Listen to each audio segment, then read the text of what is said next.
Hello students. आज की इस मीटिंग में हम कुछ थ्योरम सेलेक्ट करेंगे, लेकिन उनको सेलेक्ट करने से पहले एक डेफिनेशन है खंड समष्टि। खंड समष्टि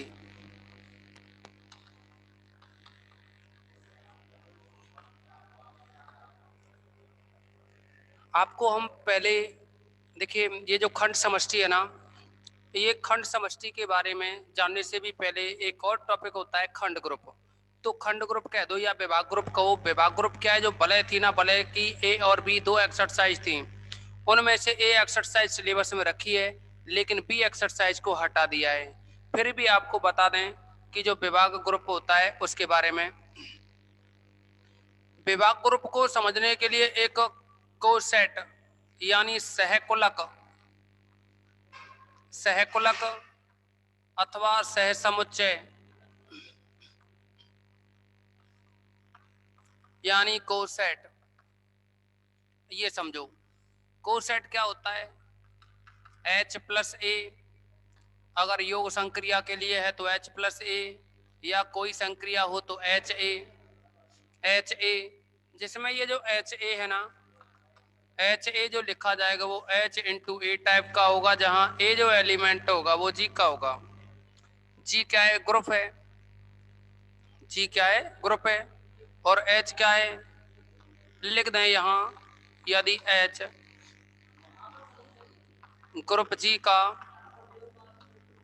उपग्रुप है तब H प्लस ए या एच ए, ये डिफाइन होता है एच इंटू ए टाइप का, जहां ए जी का एलिमेंट होता है। ये किसका एलिमेंट है? जी का एलिमेंट। अगर ये ए जी का एलिमेंट है तो जो एच ए या एच प्लस ए है यह सहकुलक कहलाता है। लेकिन ए बाईं तरफ है, ए क्या है? यहाँ दाईं तरफ है तो दक्षिण सहकुलक, और अगर ए बाईं तरफ है हो जाए ए एच, तो ए एच का मतलब A into H, H belongs to capital H और ए बिलोंग्स टू जी। ये क्या होगा इस कंडीशन में? वाम सहकुलक। तो यहाँ ये जो सहकुलक बना एच ए या ए एच, उसकी डेफिनेशन तो ये बनती है। लेकिन अब हम जो खंड ग्रुप या विभाग ग्रुप की बात करें तो एच अगर किसी ग्रुप जी का उपग्रुप है, एच जी का उपग्रुप है, तब इसका जो खंड ग्रुप बनेगा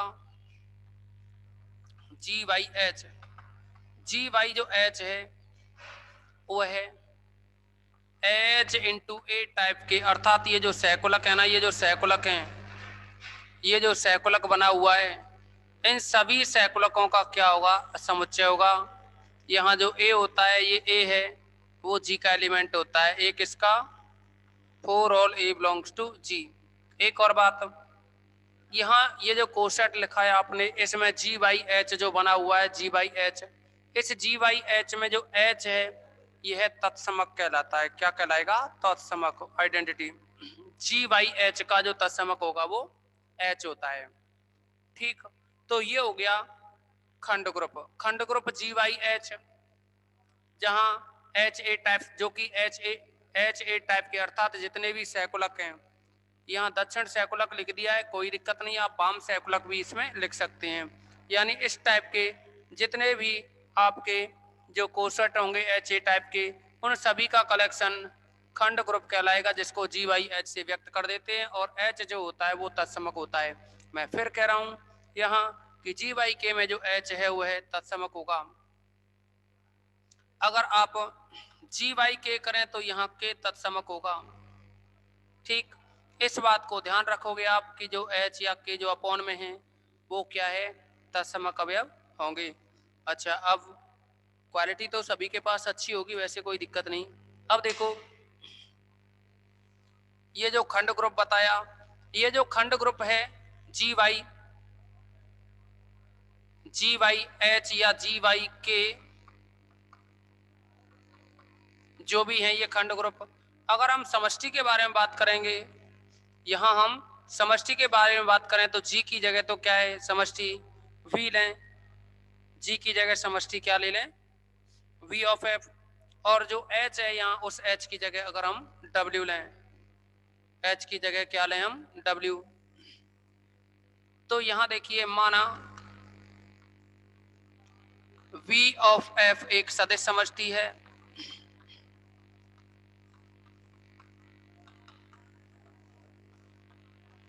तथा W ऑफ F, जो W ऑफ F है वो इसकी एक उप समष्टि है। W ऑफ F क्या है, इसकी उप समष्टि, तथा W ऑफ F इसकी एक उप समष्टि है।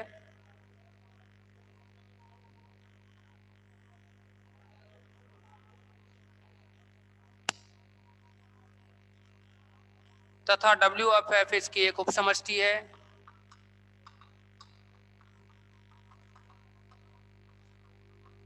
तब V अपॉन जो W बनेगा वो क्या एक खंड समष्टि होगी। V अपॉन W एक खंड समष्टि है या खंड समष्टि होती है, सॉरी खंड ग्रुप है। ये क्या है, V ऑफ F एक खंड ग्रुप होगा। और ये जो खंड ग्रुप है ना, अगर यही खंड ग्रुप मान लीजिए दो कंडीशन, एक तो योग के लिए और दूसरी क्या, एक तो क्या है सदिश योग के लिए और दूसरा क्या अदिश गुणन के लिए, इन दो कंडीशनों को सेटिस्फाई कर जाए, V बाई डब्ल्यू क्या है सदिश योग और अदिश गुणन के लिए दो कंडीशनों को सेटिस्फाई कर जाए। V बाई डब्ल्यू का मतलब है योग के लिए W प्लस ए या W प्लस स्मॉल v। यहाँ जो स्मॉल v है वो कैपिटल V का एलिमेंट है। V क्या है, वेक्टर स्पेस है। तो समझो कि ये जो खंड ग्रुप है अगर यह दो कंडीशन सेटिस्फाई कर जाए, उन दो कंडीशनों में कौन कौन सी कंडीशन, पहली कंडीशन तो होगी आपकी W प्लस अल्फा या V1 ले लें, W प्लस V1 और W प्लस V2। अगर इन W प्लस V1 और W प्लस V2 को जोड़ा जाए तो W plus V1 plus V2 हो जाए। और दूसरी कंडीशन अल्फा का डॉट W प्लस V1 से किया जाए या W प्लस V से किया जाए तो यह W plus alpha into V हो जाए। अगर ये दोनों कंडीशन कोई भी खंड ग्रुप V बाई डब्ल्यू, कोई भी खंड ग्रुप V बाई डब्ल्यू अगर इन दोनों कंडीशनों को सेटिस्फाई करता है तो हम कहते हैं ये जो खंड ग्रुप V बाई डब्ल्यू है वो एक खंड समष्टि होगी। क्या होगी, ये खंड समष्टि। ओके, अब देखो इसमें इसके बारे में हम यहाँ डिटेल में लिखाएंगे, इसकी जो डेफिनेशन है। एक और बात आपने देखा होगा W plus V1 W plus V2 है तो ये हमने V1 प्लस V2 को एक साथ लिख दिया। जैसे याद करो जो आपने कोसेट पढ़े थे ना, आप याद करेंगे कि जो कोसेट पढ़े थे तो कोसेट में एक थ्योरम आई थी, वो थी कि किन्हीं भी दो दक्षिण या वाम सैकलकों, अगर दक्षिण की बात करें तो किन्हीं दो दक्षिण सैकलकों का गुणन भी एक दक्षिण सैकलक होता है। यानी H A H B equal to H A B proof किया था, याद आया होगा आपको। ओके, अब इसकी जो डेफिनेशन है इसके बारे में चर्चा करेंगे हम।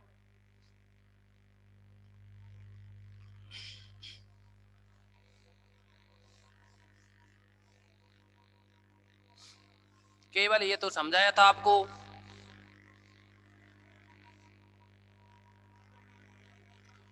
तो जैसा कि आपको बताया हमने कि V ऑफ F की कोई उपसमष्टि W ऑफ F हो और V अपॉन W एक खंड ग्रुप जो कि सदिश योग और अदिश गुणन के लिए निम्न प्रकार परिभाषित हो। यानी माना W ऑफ F सदिश समष्टि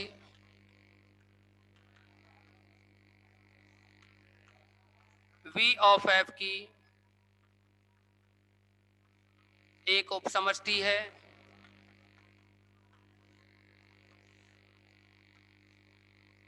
जो कि हाँ ये तो क्या उपसमष्टि है, तथा VYW एक खंड ग्रुप है जो एक तो योग संक्रिया और दूसरी गुणन, लेकिन सदिश योग जो सदिश योग प्लस व अदिश गुणन डॉट के लिए निम्न प्रकार परिभाषित हो के लिए निम्न प्रकार परिभाषित हो।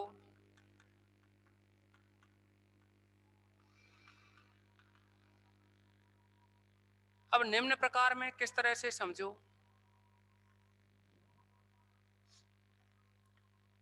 W plus V1 comma W plus V2 belongs to BYW,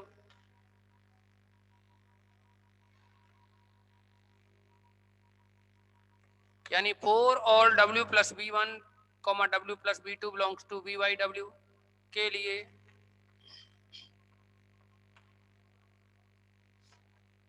first fault W plus V1 हो और W प्लस V2 हो बराबर आ जाए W plus V1 plus V2। एक और बात, alpha dot W plus V equal to W plus alpha dot V हो जाए। तो हमने यही कहा है कि माना W ऑफ F सदिश समष्टि V ऑफ F की एक उप समष्टि है तथा VYW एक खंड ग्रुप है जो सदिश योग व अदिश गुणन के लिए निम्न प्रकार परिभाषित हो, तब VYW एक खंड समष्टि कहलाती है। VYW एक खंड समष्टि कहलाती है। इसमें दो प्रमेय हैं, उनके बारे में डिस्कस करेंगे। तो जो दो प्रमेय हैं उनमें से जिस चीज की जरूरत पड़ेगी ना वो समझो। आपने जो अभी लेफ्ट और राइट कोसेट के बारे में पढ़ा कि HA जो है इसमें A बिलोंग करता है, आपको हम पहले भी बता चुके थे। चैप्टर नंबर जो 4 था उसकी बी एक्सरसाइज में कुछ एग्जांपल्स थे, उनमें आपको हमने बताया कि H प्लस 1 H प्लस 2, उस क्वेश्चन में कहा भी था आपसे कि G क्या है, Z दे रखा हो Z प्लस और 3Z का जिक्र किया था। तो सिद्ध करके बताओ कि जो H is equal to 3Z है, इसके जो जितने भी सैकुलक हैं उनको लिखो। तो आपने लिखा था H को H प्लस 0 कहो या H कहो, H प्लस 1 H प्लस 2, ये तीन सैकुलक बने थे, ये तीन सैकुलक बने थे।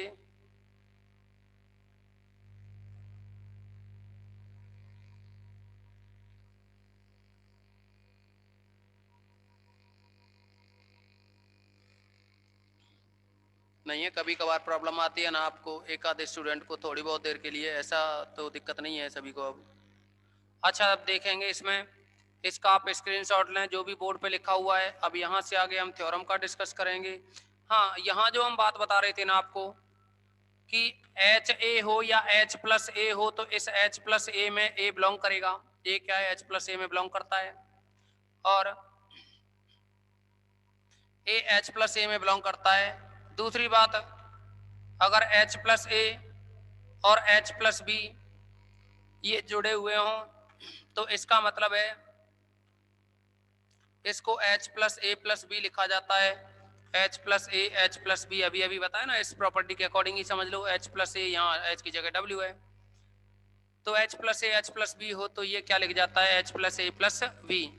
एक और बात, अगर हम ये कहें कि H प्लस A बराबर है H प्लस B के, देखो यहाँ इस महत्वपूर्ण ये प्रॉपर्टी है, H plus A H plus B के इक्वल हो। दोनों तरफ से आप क्या है B को, दोनों तरफ से आप क्या है B के लिए संक्रिया लगाओ, माइनस B कर दो, तो H plus B minus B, B हट जाएगा, तो ये बनेगा H plus A minus B is equal to H. तो आप देखेंगे यहाँ कि जो H plus A plus B है ना, देखो H plus A plus B, sorry H plus A minus B equal H के है। यहाँ H plus A minus B जो दे रखा है H में, तो इसके अकॉर्डिंग हम कह सकते हैं कि ये जो A माइनस बी है ना, A माइनस बी, ये है A minus B, H plus A minus B में बिलोंग करेगा। और क्योंकि H plus A minus B H के बराबर है, तो इसका मतलब हुआ कि ये जो A माइनस बी है वो H में भी बिलोंग करेगा। इसके लिए देखो जो हमने बताया ना, ये कंडीशन क्या है कि आपको अभी जो थ्योरम कराने वाले हैं, ना, उसमें जरूरत पड़ेगी कि अगर H प्लस ए बराबर H प्लस बी हो, तो ये जो A माइनस बी होगा, ये जो A माइनस बी है वो H में बिलोंग करेगा। ओके, इसकी जरूरत पड़ेगी। सब ठीक है सर? हाँ, हम भी यही कह रहे हैं, सब ठीक है। चलो,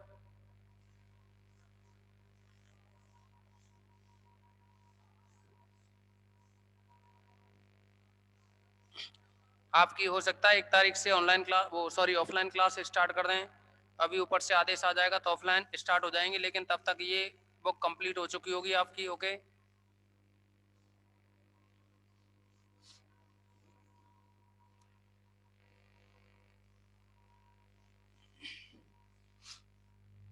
यह पेपर आपका कंप्लीट हो जाएगा अभी कुछ ही टाइम में। इस यूनिट में ज़्यादा नहीं है, जो 5th यूनिट है ना, इसमें सिलेबस ज़्यादा नहीं है। अब देखो इसमें जो थ्योरम है, theorem number 33,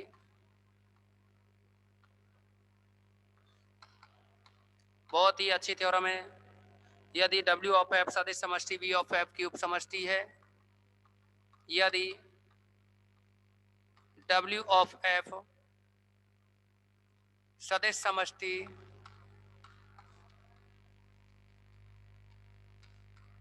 V of F की उप समष्टि है,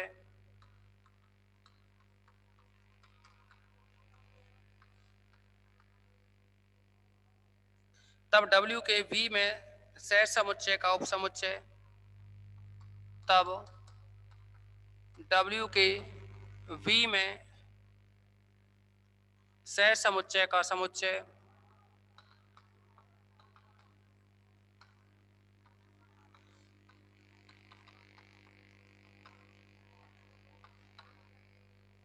V बाई W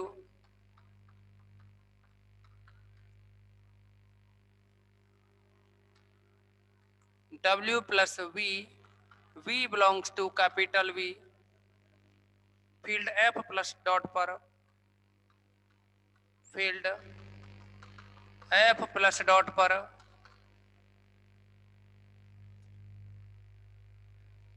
योग तथा सदिश योग तथा अदिश गुणन संक्रिया के लिए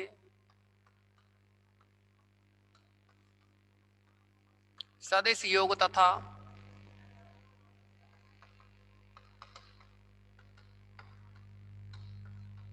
अदिश गुणन संक्रिया के लिए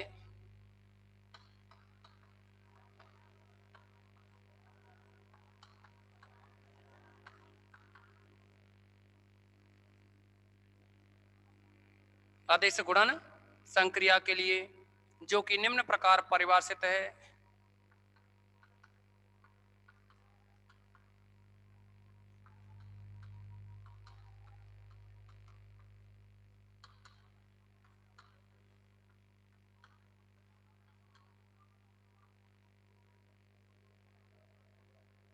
सदिश समष्टि होता है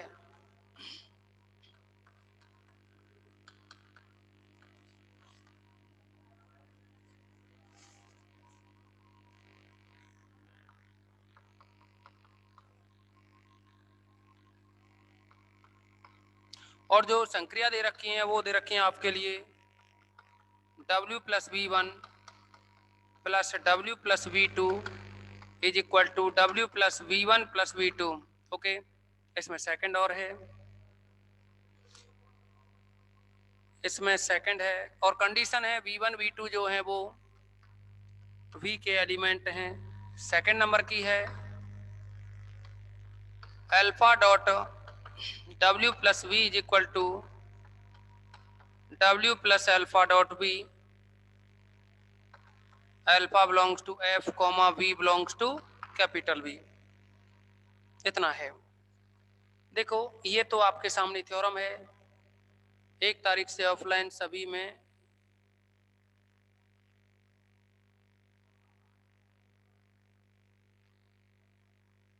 समझे नहीं भाई? 1 तारीख से ऑफलाइन सभी में दी की क्या लिखा है तुमने की चलेंगी क्या? सभी मैथ की कह रहे हो, क्या कह रहे हो समझ में नहीं आया, कोई दिक्कत नहीं। चलो अब देखो इस थ्योरम को क्या है, सबसे पहले हम मीडियम, अच्छा मीडियम की बात कर रहे हो आप, इंग्लिश मीडियम से हो क्या? सभी मीडियम की चलेंगी बिल्कुल। अच्छा देखो अब इसको क्या है, सबसे पहले हम ये जो संक्रिया दे रखी है ना इनको स्वपरिभाषित सिद्ध करेंगे। ये जो सदिश योग और अदिश गुणन संक्रिया थी ना प्लस और डॉट, इनको सबसे पहले हम क्या करेंगे, स्वपरिभाषित सिद्ध करेंगे, वेल डिफाइंड। वेल डिफाइंड सिद्ध करने के लिए कोई भी 2 एलिमेंट लेकर के चलेंगे हम। इसको वेल डिफाइन करने के लिए क्या है, कोई भी 2 एलिमेंट लेके चलेंगे। तो आप देखेंगे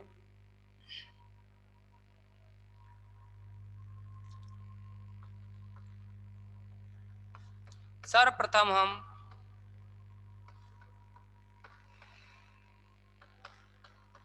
योग संक्रिया तथा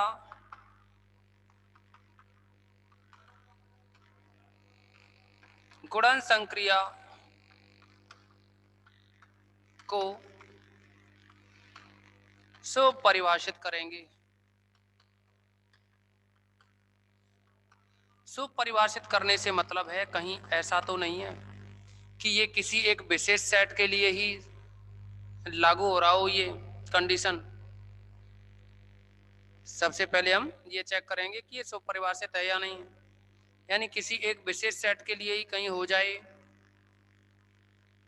सेटिस्फाई और किसी के लिए ना हो। तो ऐसी कंडीशन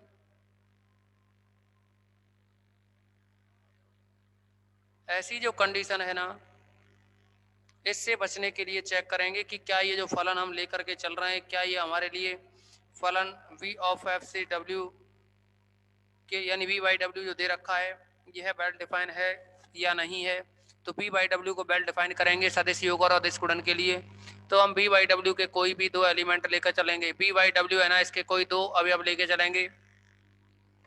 मान लीजिए माना w plus V one equal to w plus V two. w plus V one है वो w प्लस वी टू के इक्वल है, तथा और क्या है देखो w plus V one W plus V two के इक्वल लिया, या चाहो तो आप वी वन वी टू की फॉर्म में ही चलने दो, इस पे वी वन डैश कर दो। दूसरा w plus V two equal है w plus V two dash के। क्या लिया हमने, w प्लस वी वन है बराबर w plus V one dash के। तो आप देखेंगे अभी अभी हमने थोड़ी देर पहले कहा था h प्लस ए बराबर h प्लस बी के हो, तो a माइनस जो b निकलता है वह h plus A minus B में भी होता है और h में भी होता है। और कहा भी था आपको कि इसका यूज होगा आगे थ्योरम में। तो इसका मतलब हुआ कि आप अगर b1 minus B two dash करोगे, बी यहाँ for all b1 dash v2 dash सभी कैपिटल V के एलिमेंट्स होंगे। आप देखेंगे यहाँ से v1 माइनस v1 डैश करेंगे तो ये w का एलिमेंट होगा, तथा ऐसे ही यहाँ से v2 माइनस v2 डैश करेंगे तो ये भी w का एलिमेंट होगा। हमें जो सिद्ध करना है ना सदिश समष्टि, ये कहा है यदि w ऑफ f सदिश समष्टि v ऑफ f की उप समष्टि है तो w के v में सह समुच्चय जो v अपॉन w बनता है, v अपॉन w है वह सदिश योग और अदिश गुणन संक्रिया के लिए जो निम्न प्रकार परिभाषित है एक सदिश समष्टि है। मतलब इस v बाई डब्ल्यू को हमें क्या सिद्ध करना है, सदिश समष्टि। याद कीजिए 10वां चैप्टर स्टार्ट किया था उसमें बड़े बड़े क्वेश्चन आए थे, आपको याद हो तो आपने 10वां चैप्टर किया था उसकी ए एक्सरसाइज में बड़े बड़े क्वेश्चन थे, तो आपने वहाँ 5 कंडीशन सेटिस्फाई की थी। पहले योग के लिए आवेली ग्रुप सिद्ध किया था। दूसरा क्या है, अविली ग्रुप सिद्ध करने के बाद में अदिश योग परवंटनता, सदिश योग परवंटनता, ये सब डिफाइन किए थे। फिर लास्ट के जो 5वें नंबर का था वो था 1.v is equal to be. कुछ याद आया 5वें नंबर पे जो कंडीशन थी?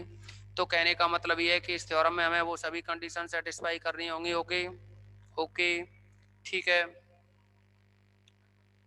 हाँ अब देखो इसमें वेल डिफाइन करने के लिए, अच्छा v1 minus V one dash W के एलिमेंट हैं, v2 minus V two dash भी डब्ल्यू के एलिमेंट हैं। तो आप देखोगे कि w क्या है? उपसमष्टि है। तो इसका मतलब सदिश योग के लिए समृद्धता होगी। इसका मतलब हुआ कि जो v1 minus V one dash plus v2 minus V two dash, ये भी क्या होगा? w का एलिमेंट होगा। और इसको आप लिख सकते हो पहले पॉजिटिव वाले v1 plus V two, v1 plus V two minus v1 dash plus V two dash, ये भी w का एलिमेंट होगा। तो आप देखेंगे कि जब v1 प्लस वी टू, ये w में माइनस, यानी v1 plus V two minus v1 dash plus V two dash अगर w का एलिमेंट है, अगर यह w का अगर एलिमेंट है तो आप इसे लिख सकते हो। आप इसको क्या लिख सकते हो? देखो देखो अगर यहाँ देखें आप कि v1 minus V one dash W का एलिमेंट, देखो w प्लस वी वन बराबर w plus V one dash के था, तो v1 minus V two dash W का एलिमेंट हो गया। तो इसका मतलब है ये कंडीशन हो तो ये हो गया, तो ये कंडीशन होती तो ऐसे लिख सकते हो। वही हम यहाँ कर रहे हैं। इसका मतलब होगा कि इन दोनों का अंतर है वो w का है। तो इसका मतलब आप अगर आप w में v1 प्लस वी टू जोड़ो या w में और ये v1 dash minus V two dash जोड़ो, बराबर होगा। इसको भी आप लिख सकते हो कि w प्लस वी वन और प्लस का w प्लस वी टू। देखो w plus V one, w plus V two, तो v1 प्लस वी टू एक साथ लिख सकते हैं। तो इसका मतलब इसको इतना भी लिख सकते हो। ऐसे ही यहाँ बनेगा w plus V one dash और प्लस का w plus V two dash. तो आप देखेंगे योग संक्रिया के लिए सुपरिभाषित हो गया। ये योग संक्रिया के लिए क्या हो गया? सुपरिभाषित, यानी पहला पहले में जुड़ जाए, उसके लिए दूसरा दूसरे में जुड़ गया, तो ये क्या है? कंडीशन हो जाती है योग संक्रिया के लिए सुपरिभाषित होने की। आप सभी स्टूडेंट इस क्लास को रिज्वाइन करेंगे एक बार, सभी स्टूडेंट इस क्लास को रिज्वाइन करें।